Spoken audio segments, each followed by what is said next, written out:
اللہ رب العزت نے اپنی پاک کتاب قرآن پاک میں مختلف چیزوں کے احکامات ارشاد فرمائے. نماز کا حکم دیا، زکوٰۃ کا حکم دیا. اسی طرح اللہ تعالیٰ نے قرآن پاک میں اپنے محبوب صلی اللہ علیہ وسلم پر درود و سلام بھیجنے کا بھی حکم ارشاد فرمایا. لیکن اب اس آیت مبارکہ میں، مشہور آیت مبارکہ ہے، ان اللہ و ملائکتہ یصلون علی النبی یا ایھا الذین آمنوا صلوا علیہ وسلموا تسلیما. اب ذرا تھوڑا سا غور کریں کہ باقی چیزوں کے بھی احکامات دیے، اس کا انداز الگ تھا، لیکن جب درود و سلام کا حکم دیا تو انداز ہی مختلف تھا. باقی چیزوں میں اگر دیکھا جائے تو ان چیزوں میں جو حکم دیا تو ایک حاکمانہ انداز اختیار فرمایا، اور بہت مختصر انداز میں، کیونکہ قرآن پاک میں اللہ تعالیٰ رب العزت کی عادت عالیہ یہی ہے کہ بہت مختصر الفاظ میں حکم دے دیا جاتا ہے. نماز کا حکم دیا تو فرمایا اقیموا الصلاۃ، نماز قائم کیا کرو، 2 لفظوں میں بات پوری کر دی. اور زکوٰۃ کا حکم دینا چاہا تو فرمایا اتوا الزکاۃ، زکوٰۃ دیا کرو. اور حج اور عمرے کی باری آئی تو اتم الحج والعمرۃ للہ، فرمایا اللہ کی رضا کے لیے حج اور عمرہ جو ہے وہ اس کی ادائیگی کو پورا کیا کرو.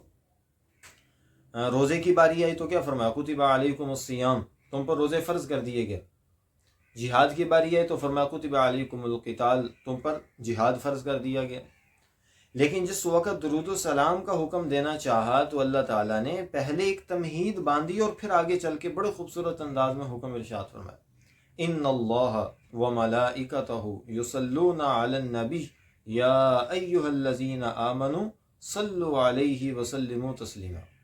آپ اندازہ لگا لیں کتنے سارے الفاظ میں اللہ تعالیٰ نے اس حکم کو سمیٹا. اور اس میں کیا فرمایا، بے شک اللہ اور اللہ کے فرشتے اپنے محبوب صلی اللہ علیہ وسلم پر درود و سلام بھیجتے ہیں، اے ایمان والو تم بھی تو درود و سلام بھیجا کرو. اب یہاں پر اس آیت میں مزید غور کریں. یعنی پہلے تو میں نے بتا دیا کہ باقی احکامات میں انداز کیسا تھا، حاکمانہ، اور یہاں انداز کیسا تھا، محبت بھرا.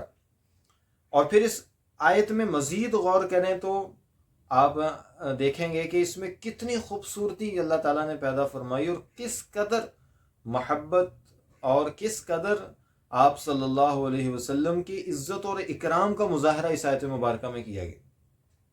سب سے پہلے دیکھیں تو اس آیت مبارکہ کا آغاز ہی لفظ انا سے کیا. ان اللہ، کلام عرب میں انا کا ترجمہ ویسے کیا جاتا ہے بے شک، لیکن یاد رکھیں کہ جس وقت کسی چیز کی اہمیت بتلانا ہو اور اس کو وہ کوئی بڑی قابل اہم چیز ہو اور اس کی اہمیت جتلانا مقصد ہو تو پھر لفظ انا سے اس کا آغاز کرتے ہیں. ہمارے یہاں بھی دیکھیں نا، جب کوئی بڑی اہم بات پیش آتی ہے نا تو ہم اپنے کسی دوست کو، اپنے کسی تعلق والے کو بتاتے ہوئے کہتے ہیں یار سیریسلی میں یہ بات کہہ رہا ہوں، پکی بات ہے. یا کبھی قسم بھی اٹھا دیتے ہیں، قسم سے یار یہ ایسا ہوا تھا. حالانکہ یہ نہیں کہ اگلے آدمی کو کوئی شک تھا جو مجھے قسم اٹھانی پڑی یا مجھے کہنا پڑا کہ یار میں سیریس ہو کے بات کر رہا ہوں. نہیں، بات میں ہی اتنا وزن تھا کہ مجھے وہ بتلاتے وقت الفاظ لانے پڑے اس بات کی وزن کو متکلم مخاطب کو سمجھانے کے لیے. تو میں کہتا ہوں یار میں سیریس بات کر رہا ہوں، یا میں کہتا ہوں کہ قسم سے یار بات ایسے ہی ہے کہ یہ معاملہ پیش آیا تھا.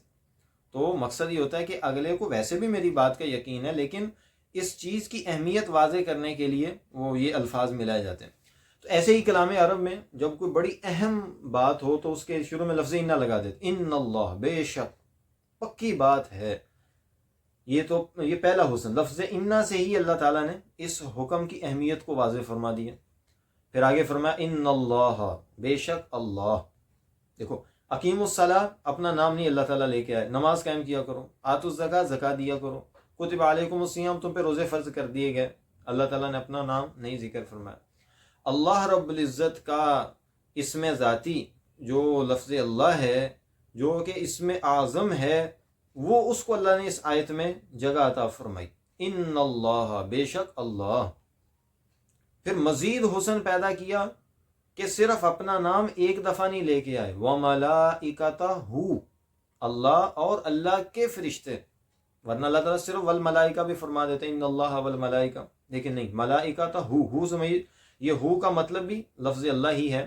یعنی بے شک اللہ اور اللہ کے فرشتے، یعنی یوں سمجھے کہ اس آیت میں 2 دفعہ اللہ رب العزت کا تذکرہ آ گیا، تو اس سے اس آیت کا حسن اور بھی بڑھ گیا، لفظ انا سے بھی بڑھا، پھر لفظ اللہ، پھر وملائکتہ، پھر دوبارہ اللہ کا تذکرہ کہ بے شک اللہ اور اللہ کے فرشتے بھی یصلون علی النبی، نبی پاک صلی اللہ علیہ وسلم پر درود و سلام بھیجتے ہیں۔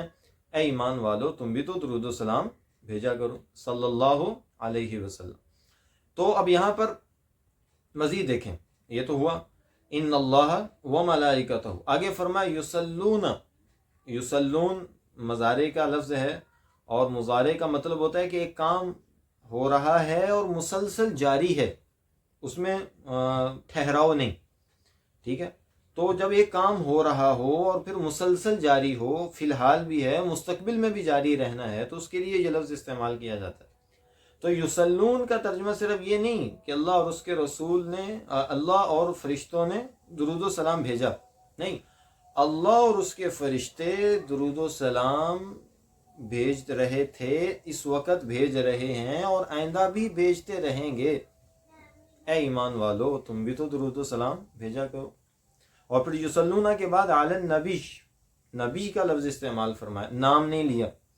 ہم بھی دیکھتے ہیں کہ جب ہم کسی بھی انسان کو عزت دینا چاہتے ہیں تو پھر ہم نام لینے کی بجائے اس کا لقب، اس کا جو ٹائٹل ہوتا ہے وہ ذکر کرتے ہیں، مولانا صاحب، ٹھیک ہے، حضرت صاحب، وہ آئے تھے، ڈاکٹر صاحب، پروفیسر صاحب، نام لینے کی بجائے اس کا جو منصب ہوتا ہے یا اس کا جو لقب ہوتا ہے اس کو واضح کر کے اس کا تذکرہ کیا جاتا ہے، اس میں بھی اس کی عزت و احترام اور اس کے اکرام کی طرف اشارہ ہوتا ہے۔ یہاں پر بھی اس آیت مبارکہ میں اللہ تعالیٰ نے یہ نہیں فرمایا یصلون علی محمد، نہیں، بلکہ فرمایا یصلون علی النبی، آپ صلی اللہ علیہ وسلم کے منصب نبوت کو ہائی لائٹ کرتے ہوئے اس کا تذکرہ فرما کر اشارہ فرمایا۔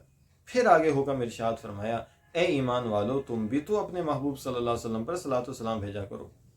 تو لہٰذا ہمیں بھی ضرور چاہیے کہ ہم اپنی زندگی میں سے کچھ لمحات اور اپنے روزانہ کے ایام میں سے کچھ لمحات ایسے نکالیں جس میں ہم محبت کے ساتھ، خلوص کے ساتھ، توجہ کے ساتھ، باوضو ہو کر، باادب ہو کر اپنے محبوب صلی اللہ علیہ وسلم کی بارگاہ میں درود و سلام کے ہدیے پیش کریں۔ اس کا ضرور معمول بنانا چاہیے کہ قرآن پاک میں اللہ تعالیٰ ہمیں اس کا باقاعدہ حکم دے چکے ہیں۔